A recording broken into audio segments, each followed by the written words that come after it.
Je suis cette chose qui vous empêche de célébrer le succès des autres, qui vous empêche d'initier une réconciliation alors que vous savez que vous avez tort. Je suis cette chose qui vous empêche d'initier une réconciliation alors que vous avez tort à seulement 5% et l'autre à 95%. Je suis cette chose qui vous amène à continuer à argumenter votre point de vue alors que vous vous rendez bien compte que vous n'avez vraiment pas raison. Mais vous continuez à argumenter. Je suis cette chose qui vous empêche d'admettre que vous avez perdu. Je suis cette chose aussi qui vous empêche d'admettre que vous avez une faiblesse, qui vous empêche d'admettre que vous avez besoin d'aide, qui vous empêche d'admettre que vous ne savez pas ce que vous faites, alors que tout le monde voit bien que vous ne savez pas ce que vous faites. Je suis cette chose qui vous amène à affirmer votre autorité alors que vous devriez vous ouvrir à l'autre. Je suis cette chose qui vous amène à tricher avant de vous permettre de perdre. Je suis cette chose qui vous amène à mentir sur votre passé, un mariage raté, le fait que vous n'avez jamais été diplômé. Je suis cette chose qui vous amène à devoir toujours avoir le dernier mot. Je suis cette chose qui vous amène à acheter des choses pour impressionner les autres alors qu'en fait, il n'y a personne qui les regarde. Je suis... Bravo! Merci, vous êtes d'excellents joueurs. Bonjour à tous. Je suis Benoît Janson. Pour vous servir... Je suis Benoît Janson, donc c'est déjà dit, je suis responsable de l'église M9. L'église M9, c'est une autre église qui est en fait la même église que l'église de l'Abri, sauf que c'est un autre site, c'est le site qui se réunit autour de Montreuil, alors que l'église de l'Abri se réunit ici, dans l'Abri. C'est pas uniquement à Grésy-Suine, hein, dans tous les petits groupes qui gravitent autour. Je suis très heureux d'être parmi vous. Et on va parler d'orgueil. Pendant 2 fois. C'est une série qui est en 2 messages, aujourd'hui et dans 2 semaines. Alors,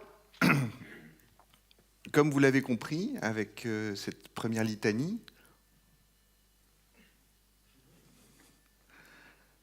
l'orgueil est cette chose qui nous empêche de faire des choses ou qui m'amène à faire certaines autres choses. Voilà, et on va développer ça pendant 2 messages. Mais juste en préambule, faisons la distinction entre orgueil et fierté. C'est assez proche comme notion, et d'ailleurs on a pas mal parfois on emploie le mot fierté à tort en disant « Oh, celui-là, qu'est-ce qu'il est fier ?» Mais la fierté, c'est pas mauvais en soi. Être fier de ses enfants, être fier de ce qu'ils ont accompli, être fier de son conjoint, de sa femme, être fier aussi même des choses qu'on réalise soi-même, d'être fier de « Voilà, j'ai mené un projet et j'en suis fier ». C'est des choses qui sont pas mauvaises. J'aime beaucoup la photo, j'ai pris des très belles photos, je suis fier de mes photos. Pas moi, hein, c'est un exemple. Hein. Voilà. Donc, dissocions de la fierté. L'orgueil, c'est cet autre truc, un petit peu plus visqueux, un petit peu plus...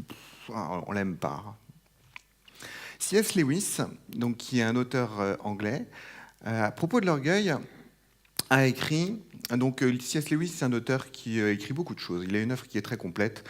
Il fait de la théologie, il fait de la philosophie, puis c'est aussi l'auteur des Chroniques de Narnia, donc qui a été Le Monde de Narnia, qui est passé au cinéma il y a quelques années.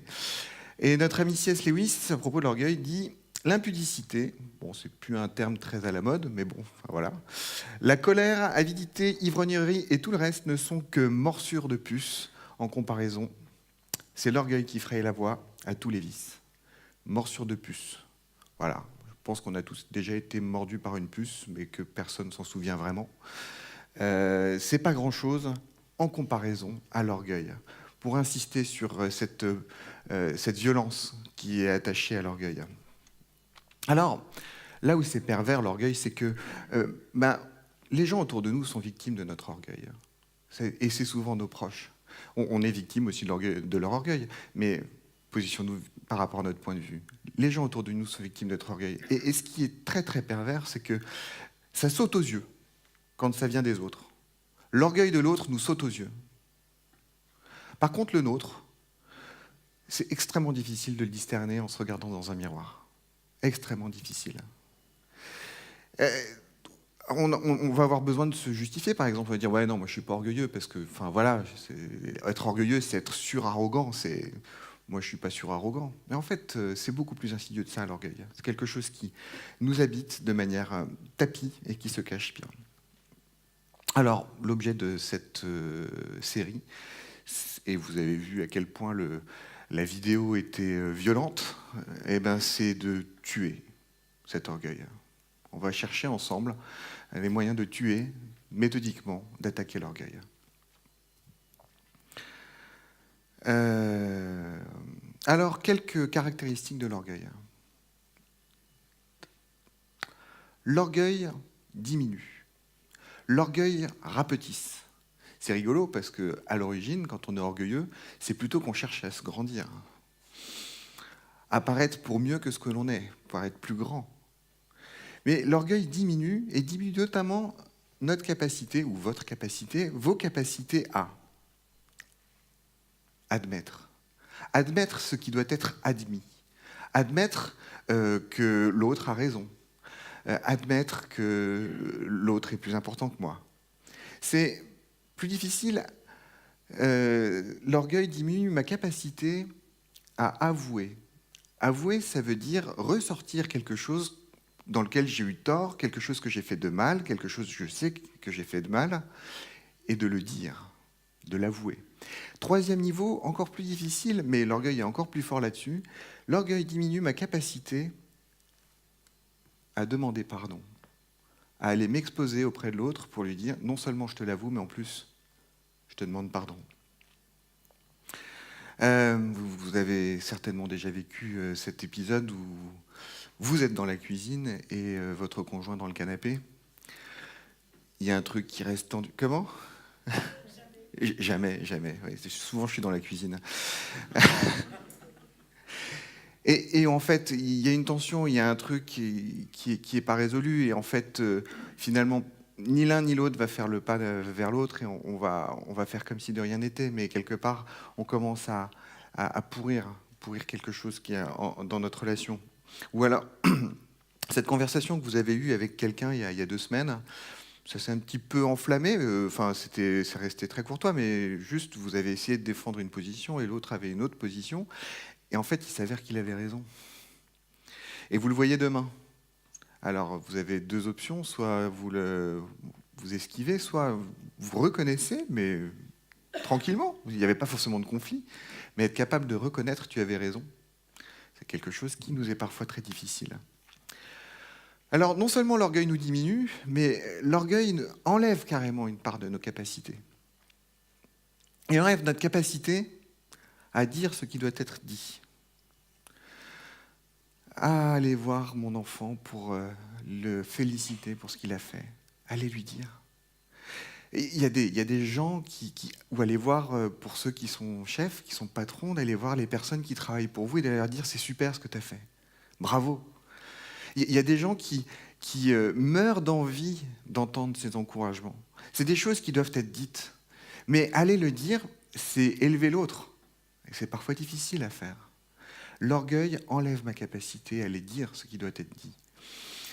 L'orgueil enlève ma capacité à entendre ce qui doit être entendu. Je vais me cantonner dans ma tour d'ivoire. Je vais être inaccessible. Les gens ne vont pas pouvoir me dire ce que j'ai à dire. Voilà, je suis au-dessus de tout ça. L'orgueil enlève ma capacité à donner ce qui doit être donné. Et quand je dis qu'il enlève la capacité, c'est que vraiment ça devient impossible. Quand on est complètement rempli d'orgueil, toutes ces choses deviennent absolument impossibles. Et finalement, ça revient à quoi tout ça ? Ça vient à dire que l'orgueil, c'est ce venin qui nous met en incapacité de donner de l'amour ou de recevoir de l'amour. L'orgueil nous met en incapacité de donner de l'amour ou de recevoir de l'amour.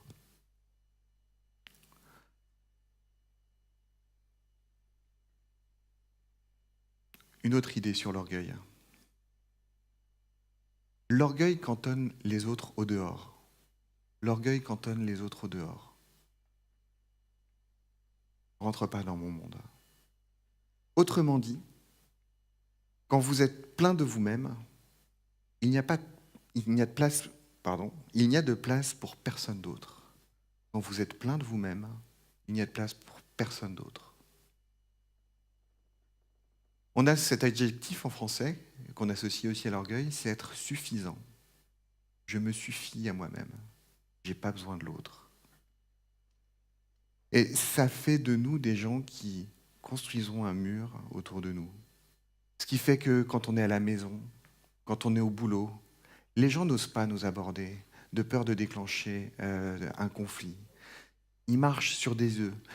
On va prendre une position qui va être défensive ou agressive, mais on va rester silencieux, on va cultiver un mystère, ce mystère qui va bien établir cette muraille autour de nous qui fait qu'on est absolument inaccessible. Et les autres autour de nous se demandent, mais comment est-ce possible qu'il ait réussi à créer une telle carapace que l'autre soit complètement inexistant dans sa vie? Dans la même veine, l'orgueil cantonne au dehors de nous Dieu. L'orgueil cantonne Dieu au dehors de nous. Il y a 3000 ans, il y a David qui avait fait ce même constat. Donc David, c'est le roi David, et il a écrit une grande partie des psaumes. Alors les psaumes, ça se trouve, si on les cherche dans le gros livre, ça se trouve, c'est le livre du milieu, hein, le psaume. Et c'est des cantiques, c'est des poésies. Et voilà ce que dit notre ami David, grand roi. Le méchant, dans son arrogance, déclare « Dieu n'existe pas ». Continue. Il ne va pas chercher plus loin. C'est là le fond de sa pensée. Ici, arrogance, j'ai voulu respecter la traduction que j'ai choisie, donc j'ai vraiment fait un copier-coller, mais c'est vraiment ce terme aurait pu être traduit dans son orgueil. Le méchant, dans son orgueil, déclare « Dieu n'existe pas ». Il ne va pas chercher plus loin. C'est là le fond de sa pensée. L'orgueilleux va se mettre au centre de sa vie. Il n'y a pas de place pour quelque chose d'autre. Et donc, il ne va pas chercher plus loin. Le fond de sa pensée, c'est moi. Pourquoi est-ce que je réfléchirais à me décentrer de ma vie pour laisser la place à quelque chose qui n'existe pas? Parce que ça n'existe pas. Alors que dans certaines autres traductions, il y a le fait que le méchant ne cherche même pas, en fait, cette notion de Dieu. Dieu n'existe pas. Pourquoi le chercherais-je? Je me suffis à moi-même. Dans cette idée que l'orgueil cantonne Dieu au dehors, j'aimerais m'adresser à certains d'entre vous qui ont érigé face à l'idée de Dieu une muraille infranchissable. Et vous dire, réfléchissez peut-être à cette proposition. Et si c'était vrai? Et si c'était vrai que c'est votre orgueil et pas votre intelligence qui vous maintient à l'écart de Dieu? Parce que vous avez certainement construit un argumentaire, un raisonnement qui est très solide. Et je crois que potentiellement, même c'est sûr, vous êtes plus intelligent que moi. Et vous avez construit un raisonnement qui a sorti Dieu, qui a sorti la possibilité qu'il y ait un Dieu. Et vous y croyez. Et si on venait à discuter entre nous de ces raisonnements autour d'un café, votre raisonnement tiendrait. Le raisonnement tiendrait. Votre intelligence serait capable de justifier que Dieu est au dehors. J'essaierai pas de contre-argumenter tout cela. Par contre, réfléchissez si parfois votre raison, votre intelligence, ne vous a pas amené aussi à tuer autour de vous des personnes qui vous sont proches, des personnes que vous aimez. Si c'est déjà arrivé, si vous savez que vous avez écarté de votre vie des personnes que vous auriez pu accueillir et qui étaient légitimes à être proches dans votre vie, alors posez-vous la question de savoir si ce n'est pas parfois plus l'orgueil que votre raison qui vous dirige. Et que c'est votre orgueil et pas votre intelligence qui maintient Dieu au dehors. C'est une petite parenthèse, un petit challenge. L'orgueil est une prison. Il nous enferme au-dedans et il cantonne Dieu et les autres au dehors. C'est un peu la synthèse de ce que je viens de vous raconter. L'orgueil est une prison qui nous cantonne au-dedans et qui maintient les autres et Dieu au dehors. Est-ce que vous imaginez quelqu'un qui aurait cette ambition de dire « je veux avoir un orgueil tel qu'autour de moi, personne ne sait si je l'aime ou pas ».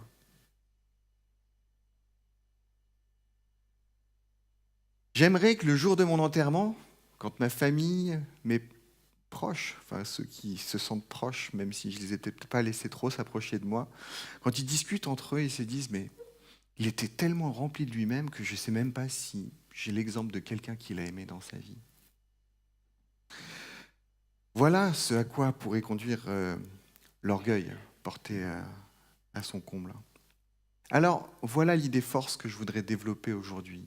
Voilà la grande idée, celle que j'aimerais que vous puissiez retenir. Alors, ce n'est pas une phrase qui est formulée, elle arrivera formulée à la fin, mais c'est peut-être plus visuel, avec ce parallélisme. Suivre Jésus, c'est un moyen de... Pardon, l'invitation à suivre Jésus permet de se détourner de l'orgueil. J'ai pas réussi à mettre de jaune là-dessus. Enfin, tous les mots sont importants. Suivre Jésus, c'est se détourner de l'orgueil. Voilà, c'est comme ça que ça marche. Et c'est ça qu'on va développer. Alors, peut-être parmi vous, il y a des personnes qui croient pas du tout. Pas de problème. On est une église qui se veut ouverte à tout le monde. Et on est heureux aussi d'accueillir des gens en ligne de plein d'horizons différents. Vous ne croyez pas? Pas de problème. Par contre, vous pouvez tout de même, même si vous ne croyez pas la même chose que ce que je crois sur Jésus, suivre les enseignements de Jésus. Et suivre Jésus. Euh, Moi, je crois que Jésus est le Fils de Dieu. Je sais que c'est un peu fou. Je le crois. Et j'ai envie de le suivre aussi pour ça. Mais on peut aussi reconnaître que Jésus a eu des enseignements qui étaient extraordinaires et que le suivre, c'est plutôt une bonne idée. Et en matière d'orgueil, eh ben, le chemin qui est proposé par Jésus est un chemin qui est remarquable, qui est particulièrement intéressant. Le chemin que propose Jésus, c'est l'humilité. Et il propose une humilité qui est radicalement libératrice. Pas l'humilité bon marché, non, de l'humilité de la vraie. Et on va creuser ça un peu plus en profondeur. Quand Jésus était sur Terre, il a fait face à des idées qui ressemblaient un petit peu à celles qu'on peut entendre aujourd'hui. On pourrait associer ça à cette idée du karma. Les gens qui vont bien, c'est parce qu'ils ont un bon karma, et ceux qui vont mal, c'est parce qu'ils ont un mauvais karma. Voilà, on voit à un moment donné les disciples de Jésus qui demandent à Jésus, à propos d'un aveugle, il me semble, pourquoi est-ce que ce gars est aveugle? Est-ce que c'est lui ou ses parents qui ont péché? Voilà. Est-ce que c'est lui qui a mal fait les choses? Est-ce que c'est ses ascendants, etc.? Est-ce qu'il a un mauvais karma? D'où vient son mauvais karma? Et à contrario, ceux qui étaient grands, ceux pour qui ça roulait, c'était ceux qui avaient plutôt un bon karma. Et avec cette logique-là, ça devient logique de considérer que les grands sont servis par les petits. Les grands sont plus méritants que ceux qui sont en bas de l'échelle et qui méritent d'être les serviteurs. Et Jésus a renversé cette logique en expliquant que finalement la vraie grandeur, la vraie noblesse, la vraie vertu, c'est la qualité, c'est la manière dont je vais servir l'autre, c'est la qualité de mon service envers l'autre.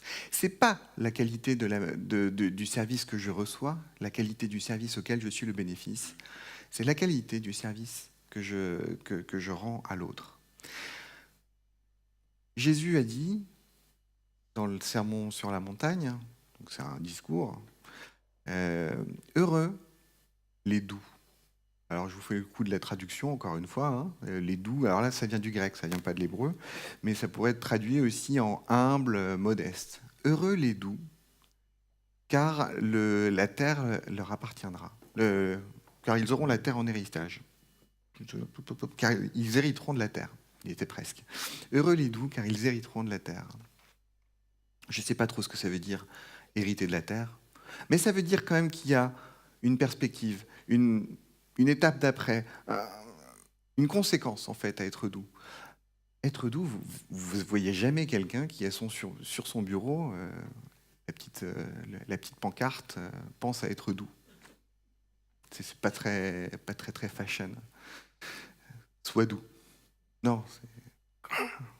Ce qui est intéressant d'ailleurs d'avoir traduit modestie et humilité par douceur, hein, c'est qu'à contrario, on va avoir envie de dire que l'orgueil c'est dur.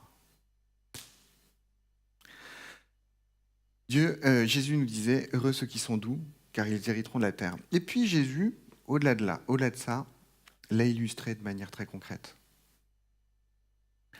Un peu avant de mourir, il était avec ses disciples et il a fait quelque chose dont on a un peu de mal aujourd'hui à mesurer la profondeur.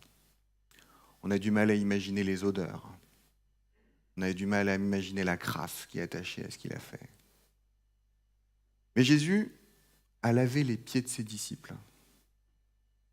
Un épisode qui est assez parlant. Jésus, qui était considéré comme étant un grand maître, il avait plusieurs personnes qui le suivaient. D'ailleurs, il avait des disciples, les gens l'appelaient rabbi, maître.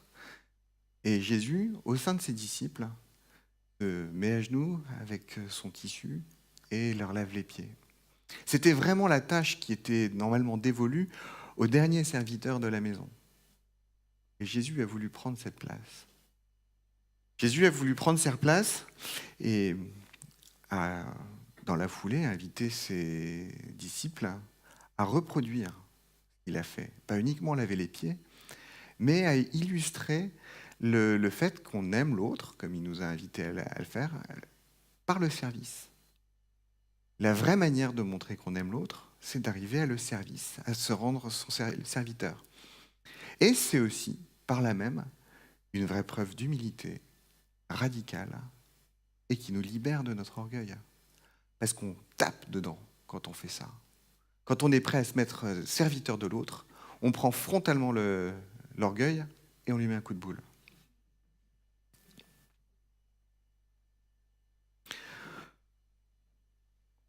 Jésus a été plus loin.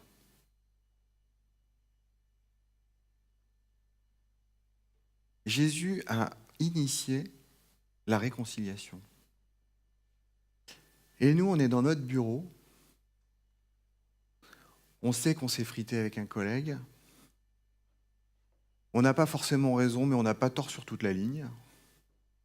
Mais c'est à lui de venir.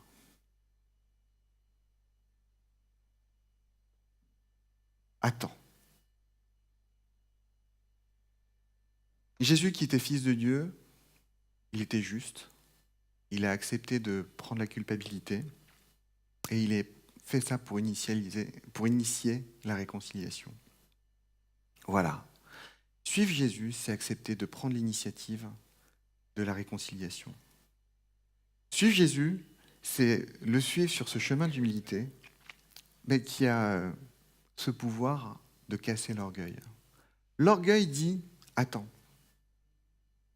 il va finir par venir. Puis de toute façon, s'il ne vient pas, attends. » Jésus dit « Initie.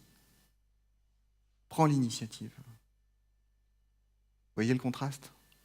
Attends, ça se trouve, tu n'auras pas besoin de le faire. Jésus dit « Sois proactif. Avance vers lui. Fais le premier pas. » Et peut-être que tu avais tort à 5% et lui à 95%. Prends l'initiative. Pardon. Ouais. Parce que quand on va encore un peu plus loin, quand on réfléchit un peu plus à ce qu'a fait Jésus, j'imagine la scène. C'est purement fictif. C'est pas comme ça que ça s'est passé, quoique j'en sais rien. Mais on a Jésus et le Père qui sont au ciel et qui discutent. Voilà, ils sont en train de regarder en dessous. Il y a un sacré désordre en dessous, pour faire le lien avec la série d'avant. Waouh, le désordre. Qu'est-ce qu'on fait ? Et là, le Père dit, je pense que tu vas devoir y aller. T'es sûr ? Tu vas devoir y aller, tu vas devoir... et puis, tu vas parler de nous, tu vas parler de moi, tu vas dire qui je suis. Et puis, tu vas mourir pour eux. Mais t'es sûr qu'ils vont... Enfin, ils vont pas bien me recevoir, tout ça ? Ouais, mais bon, si on fait pas le premier pas, qui va le faire ? Qui va faire ce premier pas si on ne le fait pas ? Quand on dit que Jésus initie la relation, la réconciliation, merci Christophe, il n'initie pas n'importe quoi comme réconciliation. Il part vraiment de lui est juste, nous sommes coupables, et il avance. Il vient vers nous. Et quand on voit la conséquence de cette réconciliation, c'est une relation qu'il nous promet, une relation qui permet de rétablir. Et une relation qui est basée sur l'humilité, c'est une relation qui va pouvoir aller beaucoup plus loin dans l'authenticité, beaucoup plus loin dans la profondeur. Je vous parlais tout à l'heure de la discussion entre la cuisine et le salon. On peut oublier, laisser passer, hop, mais on va garder une cicatrice. La réconciliation qu'il nous propose, c'est cette réconciliation où on guérit vraiment, cette réconciliation où on rétablit cette relation. Une relation authentique, où on a nettoyé point après point tout ce qui pouvait l'entacher. Paul, 20 ans après, grosso modo, la mort de Jésus et sa résurrection, Paul écrivait aux Philippiens. Donc Paul, il a connu Jean, il a connu Pierre et tout ça. Et voilà ce qu'il écrit donc aux Philippiens. « Tendez à vivre ainsi entre vous, car c'est ce qui convient quand on est unis à Jésus-Christ. » Alors le « ainsi » fait référence au passage d'avant qui parle effectivement d'humilité. Mais ce qui est intéressant, et c'est pour ça que j'ai démarré ici, c'est que, voilà, c'est vivre, nous invite à vivre entre nous, quelque chose qui reflète le fait qu'on est unis à Jésus-Christ. Voilà, ça plante le décor. Un peu plus loin, il s'est dépouillé lui-même en prenant la condition de serviteur. Pris la position de serviteur. Non, mais il est vraiment méchant avec moi, lui. Il est super méchant. Qu'est-ce que je peux faire pour le servir? Quoi? Mais t'es malade? Il est méchant. Oui, il est méchant. Mais tu vois, orgueil, quand je te suivais à chaque fois, tu vois où ça m'a amené? Tu vois qu'est-ce que j'ai creusé comme trou? Je veux le servir. Comment je vais faire pour le servir? Mais attends, c'est ton ennemi. Oui, c'est mon ennemi. Mais Jésus m'a dit d'aimer mon ennemi. Waouh! C'est radical, hein? Jésus, alors qu'on était ses ennemis, a pris la condition du serviteur. C'est ce qu'il nous invite à faire, nous aussi.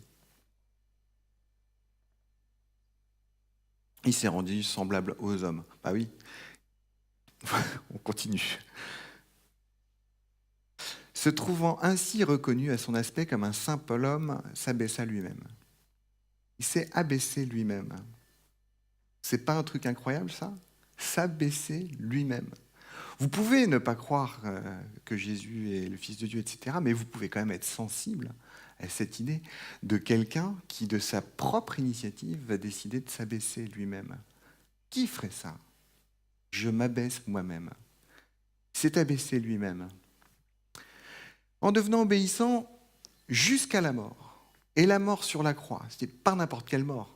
C'est la mort la plus humiliante qui existait à l'époque. Je ne sais pas d'ailleurs si aujourd'hui on a trouvé mieux. Mais là, celle-là, c'était vraiment le top du top. Et à toi? Il te demande de quoi? De demander pardon? D'écrire une lettre? Un mail? Il te demande de la fermer pour une fois? La ferme. Il te demande juste d'aller voir ton enfant et lui dire « Je suis fier de toi. Bravo !»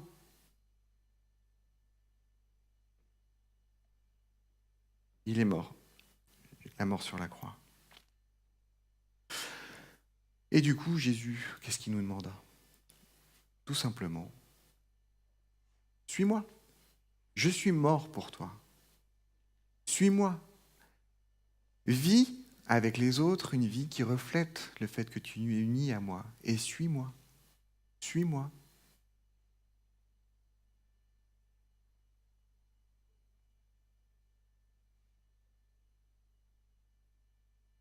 C'est un peu fort parce qu'en fait, l'orgueil, ça nous travaille au niveau des émotions. Et là où c'est très très fort avec l'orgueil, c'est que les émotions, l'orgueil, arrivent à parler à notre raison.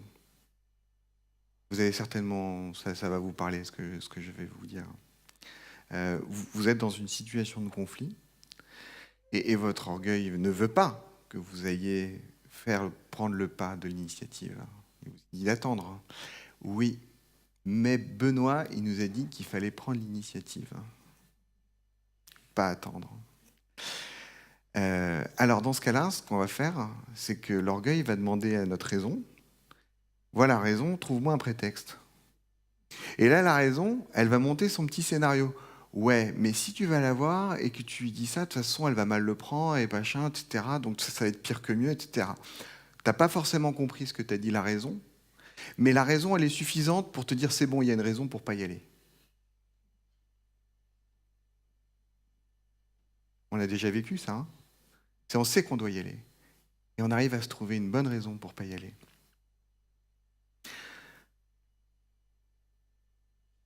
Face à l'orgueil, Jésus nous dit, est-ce que tu veux vraiment que l'orgueil continue à contrôler ton mariage, tes relations avec tes enfants, tes relations avec tes parents?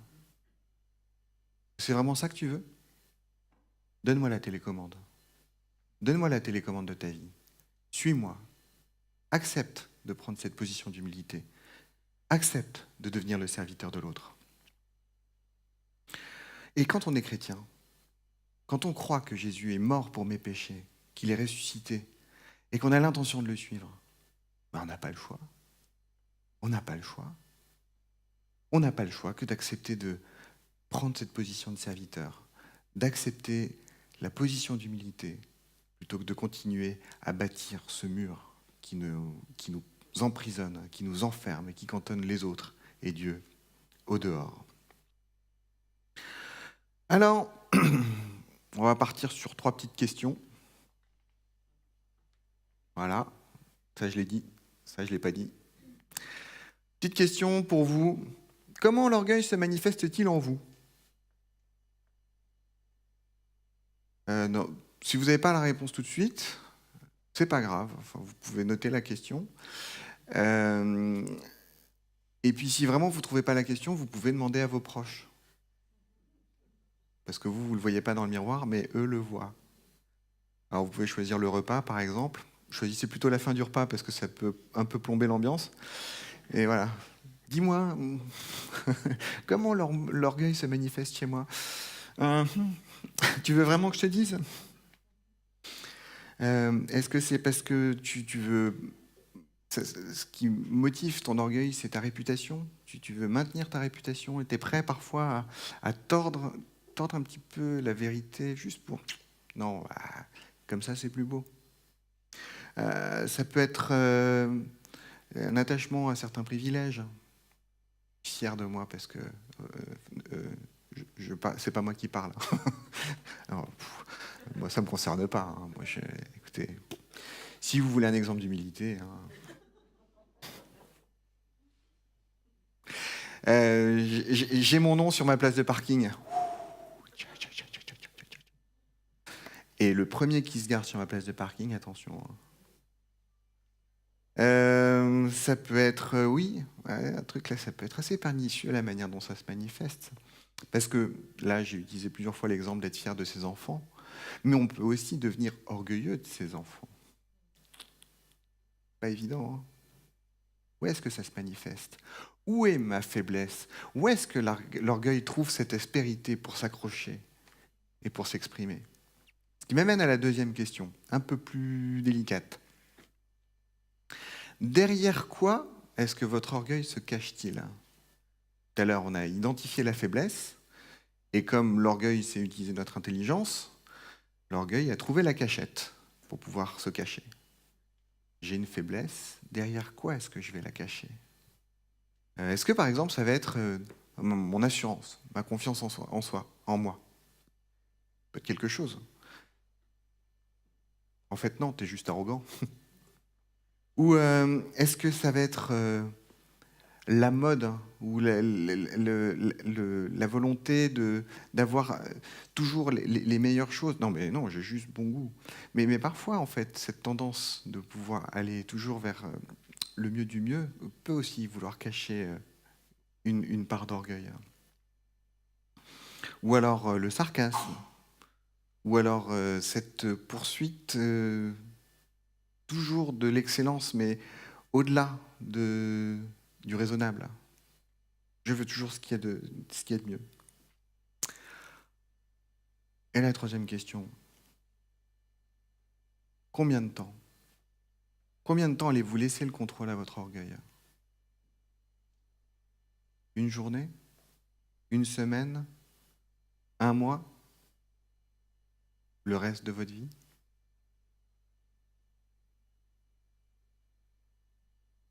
Quand est-ce que vous allez dire à l'orgueil, non, c'est fini, pas toi, dégage, tu n'es pas, orgueil, tu n'es pas mon maître, tu n'es pas mon patron, et tu n'es pas mon petit ami. Vous mettre un E si vous préférez. Dégage, sors de ma vie, c'est fini entre nous. Et, attention, effet spécial. Bam.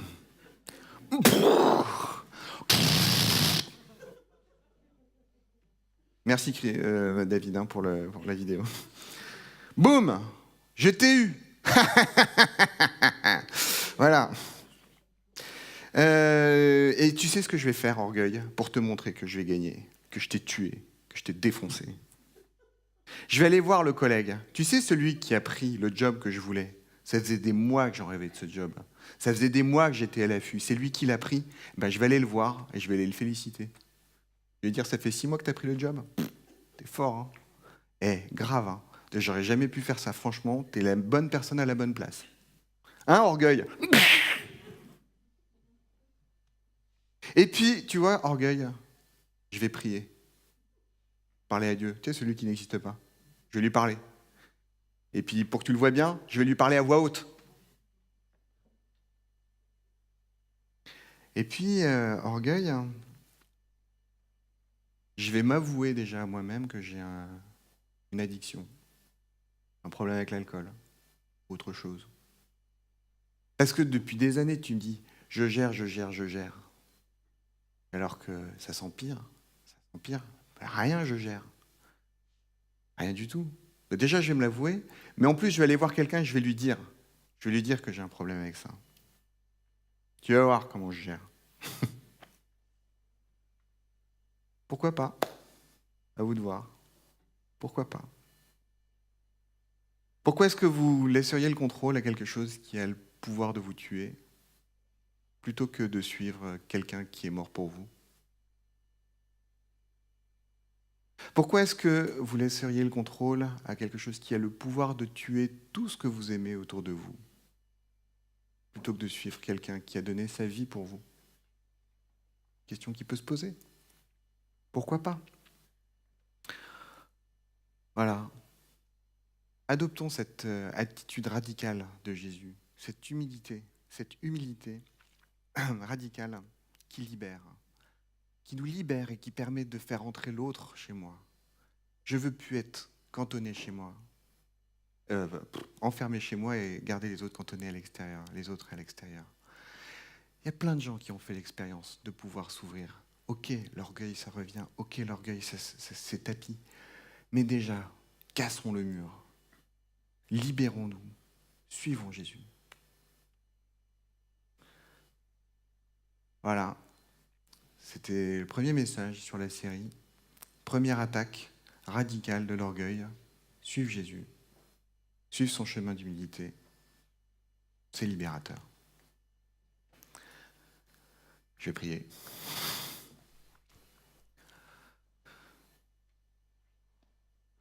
Seigneur Dieu, c'est pas évident. Hein. Parce que l'orgueil, ça nous colle à la peau. Hein. Ça vient facilement. Si on n'est pas vigilant, ça vient. Mais tu nous as montré un exemple extraordinaire avec Jésus. Plus qu'un exemple, tu as initié la réconciliation avec moi, alors que moi, jamais j'aurais fait le premier pas. Mais merci d'avoir fait ce premier pas. Merci d'avoir accepté de mourir sur la croix. Merci d'avoir montré que le Maître peut laver les pieds. Et oui, Seigneur, aide-nous. Aide-nous à t'accepter tel que tu veux qu'on t'accepte, à te suivre tel que tu veux qu'on se suive. Aide-nous à savoir laver les pieds des autres. Aide-nous à savoir être frontal avec cet orgueil qui est en train de nous tuer. Merci pour cette ouverture que tu nous donnes, cette perspective que tu nous donnes de pouvoir être libérés de cet orgueil.